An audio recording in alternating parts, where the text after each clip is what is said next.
అసలు సమీర్, మనము సినిమాలు చూస్తూ పెరుగుతున్నప్పుడు ఇక్కడ నాన్న ఫోకస్ ఇక్కడ ఓకే ఒకటి ఎప్పుడు చెప్పేటోళ్ళు మా ఇంటి దగ్గర ఉండే అన్నవాళ్ళు కానీ వాళ్ళన్నా కానీ తమిళ్ వాళ్ళు లేదంటే మలయాళం సినిమాల్లో తీసినంత రియలిస్టిక్గా రస్టిక్గా రాగా ఏవైతే డీప్ రూటెడ్ ప్రాబ్లమ్స్ ఉంటాయో అవి మన తెలుగు సినిమాలు ఎందుకు చూపారా అనిపిస్తుంది. ఏదన్నా షుగర్ కోట్ చేసి మొత్తం గ్లామర్ కావాలి, మొత్తం డాన్సర్ కావాలి, అలాంటి స్టోరీ సినిమా పడినప్పుడు అయితే ఐ థింక్ ఆడియన్స్ సపోర్ట్ చేయాలి. ఇట్లాంటి సినిమాలు స్టోరీస్ ఇంకా చాలా రావాలి. అసలు నేనైతే హార్డ్ కోర్ కమర్షియల్ కమర్షియల్ మరి ఐఎమ్ ద కమర్షియల్ మ్యాన్. అది కమర్షియల్ మ్యానా? మరి ఇదైతే కమర్షియల్ కాదే. కాదు. కమర్షియల్ అంటే సినిమా కమర్షియల్ ఏంటి bro? What is commercial? Will go to existentialism in the world of the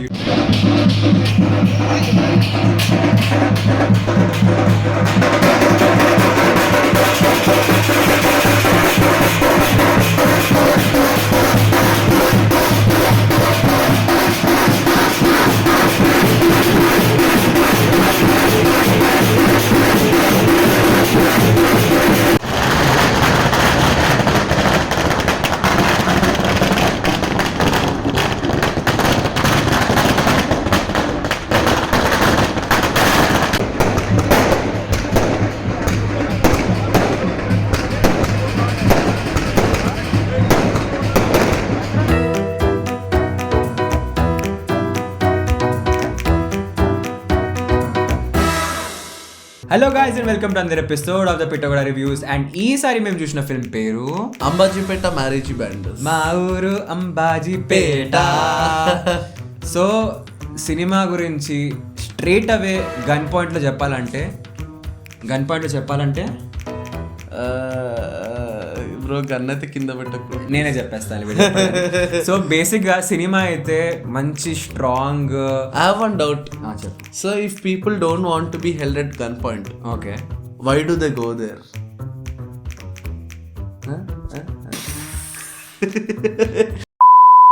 నేను చెప్పనీరా నాయన సినిమా గురించి. సో ఇట్లాంటి స్టోరీస్ బ్రో సపోర్ట్ చేయాలి. సినిమా థియేటర్లోకి వెళ్ళి చూడాలి. ఐ థింక్ కలర్ ఫోటో తర్వాత మళ్ళీ దిగిన తర్వాత ఇంకా సుహాస్ మళ్ళీ కొడితే కొట్టాలిరా, సిక్స్ కొట్టాలి అయిపోయింది. ఆడితే ఆడాలిరా, శివమని ఆడాలి. శివమని ఆడాలా? అంబాజీపేటలో మన ప్లాట్ గిట్లా చాలా సింపుల్ ఉంటుంది. మన కాక అంబాజీపేట ఊర్లో నీట్గా బ్యాండ్ కొట్టుకుంటా మొత్తం డిరి అనుకుంటా చిల్లు కొడుతూ ఉంటాడు. ఆ పాత సెటప్ వచ్చేసి మొత్తం ఒక దేశముద్రు మూవీ రిలీజ్ అయినప్పుడు that is a timeline, scientific analysis. దేశముద్రుడు ఎందుకు అంటున్నాం అంటే మీరు సినిమా చూసినప్పుడు హ్యావ్ టు గో, అప్పుడు చూసినప్పుడు అర్థమవుతుంది.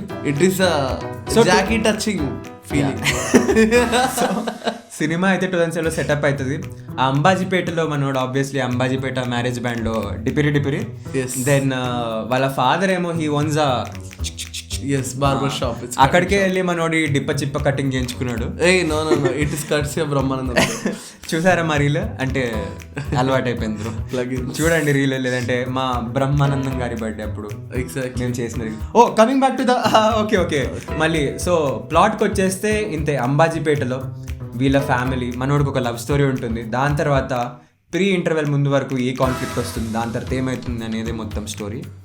ఇంకా ట్రైలర్లో చూపించినట్టు మొత్తం ఒక ఆత్మగౌరవం గురించి ఫైటర్ ఇది. అవును, చాలా ఇంపార్టెంట్ సినిమా. ఇట్లాంటి సినిమాలు మన దగ్గర చాలా తక్కువగా వస్తాయి. మెయిన్ ఎవరి కోసం చూసినా చూడకపోయినా ఈ స్టోరీ కోసం అయితే చూడొచ్చు. ప్లాట్ అనేది అసలు చాలా సింపుల్గా ఎక్స్ప్లెయిన్ చేసేయచ్చు. కొత్త ప్లాటింగ్ కాదు, కానీ ఐ థింక్ డైరెక్టర్ డీల్ చేసిన విధానము అదంతా చాలా. అయితే సినిమా ఎట్లాంటిది అంటే నీకు ఏమేమి తప్పు ఉంది ఈ లోకంలో, ఏమేమి తప్పులు ఉన్నాయి, నువ్వు దేని చూసి భయపడాలి, దేని చూసి బాధపడాలి అవన్నీ చెప్పదు. అది ఒక మంచి సాఫ్ట్ ఫజీ ఫీలింగ్ నీ కడుపులో తీసుకురాదు. కాకపోతే ఏం చేస్తుంది తెలుసా, అరే ఇదవా నీ ముందు ఇన్ని కష్టాలు ఉన్నాయి, నీ ముందు నీ ప్రాబ్లమ్స్ ఉన్నాయి, you are sitting from place of privilege. అవును, అది చూసి it will make you look at it, will force your eyes open. Look at it. Sir story అలాంటిదే. మనము వారానికి ఒక 2 సినిమాలు చూసి మన లైఫ్ ఎంత మనమే ఎన్ని కష్టాల్లో ఉన్నాం అనుకుంటాం. కానీ I think we're getting too preach. టెక్నికల్కి వెళ్ళిపోదామా? మనం టెక్నికల్ కాదు, కాస్ట్కి వెళ్ళిపోదామా? కట్ చేయండి చాలా మాట. మనం కట్ చేయండి అనడానికి కూడా ఒక ప్రివిలేజ్ ఉంది bro. We are coming from place of privilege. So coming to the cast of the film, ఎవరైతే కాస్టింగ్ ఈ సినిమాకి చేశారో వాళ్ళకి మన సమీర్ బాయ్ నుంచి ఒక ఫుల్ మీల్స్ లేదంటే ఫుల్ ప్లేట్ బిర్యానీ వస్తుంది. ఆన్ పాయింట్ కాస్టింగ్ అనమాట. బ్యూటిఫుల్ కాస్టింగ్ అసలు. యా నేను చెప్తుండే బ్రో దాని గురించి.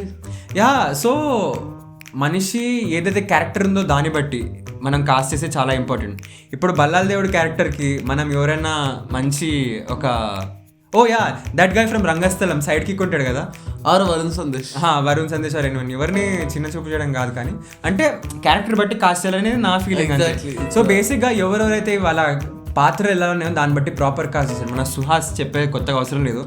Acting Telangana wow man who is null బంగారం సార్ ఫీలింగ్స్ మీరు నిజంగా నమ్మేస్తారు. సుహాస్కి ఆ ఎబిలిటీ ఉంటుంది, ఈజీగా మోల్డ్ అయిపోయి ఆ స్టార్ ఐ థింక్ అక్కడే కదా ఫాల్టర్ అవుతుంది. మన స్టార్స్కి ఒక బ్యాగేజ్ ఉంటుంది. ఇప్పుడు ఆ స్టార్ ఎక్కడికి వెళ్ళినా ఆ కథలో ఉంటుంది, స్టార్ని చూస్తారు. ఇలాంటి యాక్టర్స్కి ఈజీగా మోల్డ్ అయిపోతుంది. మన దర్శి కానీ, రాహుల్ రామకృష్ణన్ కానీ, మన సుహాస్ కానీ, ఇంకా చాలామంది ఉన్నారు మన ఇండస్ట్రీలో. వాళ్ళ క్యారెక్టర్కి కరెక్ట్గా ఫిట్ అయిపోయి మనం నమ్మేలా చేస్తారు. అలానే కాకుండా హీరోయిన్ బ్రో నీ డిపార్ట్మెంట్. Okay fine. ఆ డిపార్ట్మెంట్ అంటే వెరీ కాకపోతే నాకు ఒక విషయం, I mean it's my personal opinion, బాబుకి నాస్టాల్జియా బాగా ఇష్టం. నాకు పెద్దగా నచ్చదు. హార్డ్ హిట్టింగ్ ఫిల్మ్ ఇది, నాకు పెద్దగా నచ్చదు. ముందే ఏమవుతుందో కొంచెం ముందే ఫోర్ షాడో చేసినారు అనుకో, అది అస్సలే నచ్చదు. ఎస్పెషలీ అది ఎక్కడైతే కొంచెం ఇబ్బందికరంగా ఉంటుందో. కానీ ఈ సినిమా చూపిస్తారు ఇట్లా అంటే కళ్ళు తెరువు అంటే నాస్టాల్జియా ఇష్టం లేని వాడికి నచ్చింది సినిమా అంటే మీరు బ్రో కాస్ట్ గురించి మాట్లాడుతున్నాం, కాస్ట్ కి స్టిక్ కదా, హీరోయిన్ గురించి మాట్లాడుతున్నాం ఎక్కడికి అంటే అంటే సినిమా ఎంత బాగుంది, స్టోరీ ఎంత బాగుంది అంటే మనోడు హీరోయిన్ గురించి కూడా మాట్లాడలేదు. ఆ రేంజ్ లో హీరోయిన్ కూడా చాలా ప్రాపర్ గా మంచిగా చాలా బాగుంది. సుహాస్ తో పాటు కొన్ని సీన్స్ లో లైక్ పోటాపోటీగా చాలా బాగా యాక్ట్ చేసింది చెప్పాలంటే. మన విలన్ కూడా లైక్ కొంచెం కొత్త బంగారు లోకం వైబ్స్ వచ్చినాయి. నీకు వస్తే ఆ వైబ్లు అన్ని దగ్గర నుంచి ఎందుకు రావు? బస్సు గారిని కొంచెం రిప్లేస్ చేసినట్టు. సో మళ్ళీ మన విలన్ అయితే చాలా బాగా చేశాడు. విలన్ ఓకే డెఫినెట్లీ ఇది ఏ రియాక్షన్ రా అసలు? Oh yeah definitely what is this definitely why not. And last but not the least మన ఫిదాలో రేణుకా అక్క చేసిన శరణ్య ప్రదీప్ గారు, మీరైతే అసలు ఎంత బాగా చేశారండి అసలు రోల్ అయితే. అరే కాదు ఎక్కడైనా అని don't want to give spoilers మళ్ళా. కాకపోతే ఎంత స్ట్రాంగ్ క్యారెక్టర్, అలా ఆ కష్టం లోపలికి వెళ్ళి అలా బయటికి రావడం ఒక ఎంత ఇంపాక్ట్ఫుల్గా చేసిందంటే. ఆ తర్వాత కూడా ఆ పాత్ర రన్ టైం అయిపోయిన తర్వాత కూడా మనకి గుర్తుండిపోయే క్యారెక్టర్ అంటే విత్ యూ అయిపోయిన తర్వాత అరే తమ్ముడు దా బయటికి పోయి ఛాయ్ చదువుదామని మాట్లాడతా అక్క. మన దగ్గర ఇక్కడ డైరెక్టర్ రైటర్ కాబట్టి డైరెక్టర్కి క్రెడిట్ ఇవ్వాలి, ఎందుకంటే ఇట్లాంటి పాత్రలు రాశాడు కాబట్టి. అంటే ఇట్లాంటి character first of all female leads పోని ఫీమేల్ క్యారెక్టర్స్ ఏవైతే ఉంటాయో అంత స్ట్రాంగ్గా ఇయ్యరు మన దగ్గర. మోస్ట్లీ మెయిన్ ఓరియంటెడ్ ఆ వైపు వేస్తారు.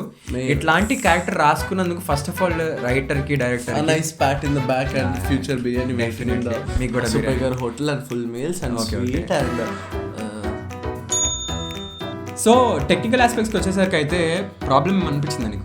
నాకేం అనిపించలే. దీన్ని టెక్నికల్ ఆస్పెక్ట్స్ గురించి మాట్లాడాలంటే మన కెమెరా డిపార్ట్మెంట్లో రియలిజంని బాగా వాడుకుంటారు అనమాట. I felt slightly there was a touch of documentary, ఎట్లయితే ఫ్రేమ్ రేట్స్ పెంచడం కొన్ని దగ్గరలో, మొత్తం త్రూ అవుట్ ద ఫిల్మ్ కాదు కానీ కొన్ని ఏరియాస్ డెఫినెట్ గా చాలా ఏరియాస్ ఎస్పెషల్లీ యాక్షన్ సీన్స్ దగ్గర ఫ్రేమ్ రేట్ పెంచేశాడు. అది సినిమాటిక్ చేయడానికి మళ్ళీ ఫ్రేమ్ రేట్ పెంచడం అని అనుకుంటున్నాను. నాట్ నెసెసరీలీ అప్పుడప్పుడు అది నువ్వు రియలిజం కి దగ్గరగా ఉండడానికి కూడా ఫ్రేమ్ రేట్ పెంచుతున్నట్టు. ఏమో ఈ డిబేట్ ఎక్కడికి వెళ్ళిపోతుంది కానీ మనం ముందుకు వెళ్ళాలి కాబట్టి లైఫ్ లో. ఏమీ నెట్ పిక్ చేయడం లేదు. మ్యూజిక్ కూడా చాలా సూదింగ్గా ఉంది. ఎక్కడైతే ప్రాపర్గా ఎఫెక్ట్గా వాడాలో అట్లా ప్రాపర్గా ఎఫెక్ట్గా చేశారు. మన మ్యూజిక్ డైరెక్టర్ తెలుసా, ఆయన ముందు ఎక్కడికి పోతావు చిన్నవాడ, మళ్ళీ రైటర్ పద్మభూషణ్, చాలానే మంచి పెద్ద ఫిల్మోగ్రఫీ మన మ్యూజిక్ డైరెక్టర్ది. So music also good, hats off. And dubbing కూడా బాగానే ఉంది, అన్ని బాగానే. టెక్నికల్లో పెద్ద ఏం తీయడానికి లేదు బ్రో చెప్పాలంటే. టెక్నికల్ ఇస్ గుడ్, మొత్తం స్మూత్గా వెళ్ళిపోతుంది సినిమా. సో ఫైనల్ థాట్స్కి వచ్చేసరికి అయితే కొన్ని సినిమాలు ఉంటుంది, వాటి ప్రొడక్షన్ హౌస్ కాదు, కాస్టింగ్ కాదు, దానిలో ఉన్న డైరెక్షన్కి కాదు, వేరే టెక్నికల్ ఆస్పెక్ట్స్కి కాదు, ఆ కథకి ఒక సోల్ ఉంటుంది. ఆ సోల్ అనేది మనకు టచ్ అవుతుంది. అలాంటి సినిమాలు ఐ థింక్ డెఫినెట్లీ మనుషులు అనేది వాళ్ళు థియేటర్స్కి వెళ్ళి ఎక్స్పీరియన్స్ చేయాలి. ఓటీటీ కోసం వెయిట్ చేయకండి, ఇట్లాంటి సినిమా కోసం. ఒక బ్యూటిఫుల్ బై ప్రోడక్ట్ వస్తుంది ఇదంతా చేసిన తర్వాత. డైరెక్టర్ వాళ్ళందరితో కలిసి ఒక సినిమా తీసినప్పుడు ఆ బ్యూటిఫుల్ బై ప్రోడక్ట్ని థియేటర్లోకి వెళ్ళి ఎంజాయ్ చేయండి, బయట కాదు. అండ్ మోస్ట్ ఇంపార్టెంట్లీ ఇది అయిపోయిన తర్వాత మనం ఇంటికి వస్తున్నప్పుడు ఒక చిన్న క్వశ్చన్ మీ మైండ్లో మెలగాలి, లేకుంటే అందరం కలిసి ఎంత ముందుకు వస్తున్నామో ఎవరికి అర్థం కాదు. అవును, ఇట్లాంటి స్టోరీస్ని థియేటర్స్లో సపోర్ట్ చేస్తే ఇంకా ఇట్లాంటి మంచి స్టోరీస్ వస్తాయి. అంటే ఎప్పుడు అవే రొటీన్ స్టోరీస్ వచ్చేసి మనకు కూడా బోర్ అయిపోయి వాళ్ళకు కూడా బోర్ అయిపోతుంది. సో యాజ్ ఆడియన్స్ లేదంటే మేము రివ్యూ చెప్తున్నట్టు మాకు కూడా ఒక రెస్పాన్సిబిలిటీ ఉంటుంది. మంచి సినిమా వచ్చినప్పుడు మనం దానికి వెళ్ళి ఆశీర్వదిస్తే మనకి ఇంకా మంచి సినిమాలు వస్తాయి. కాబట్టి ఈ సినిమాని మీరు డెఫినెట్లీ థియేటర్స్లో మిస్ అవ్వకండి. Watch Ambajipeta marriage in theatres. మేము ఈ మొత్తం దానిలో ఏం ప్లగింగ్ కూడా చేయట్లేదు, ఎండ్కి సబ్స్క్రైబ్ చేయండి అది ఇది అని. బికాజ్ మీరు వెళ్ళి మూవీ చూస్తే మాకు సబ్స్క్రైబ్ చేసినట్టే అసలు. So go watch this film guys. చిన్న సినిమాని ఎంకరేజ్ చేయండి. Okay okay okay, I humbly accept. I kindly request move to the next segment. Next segment.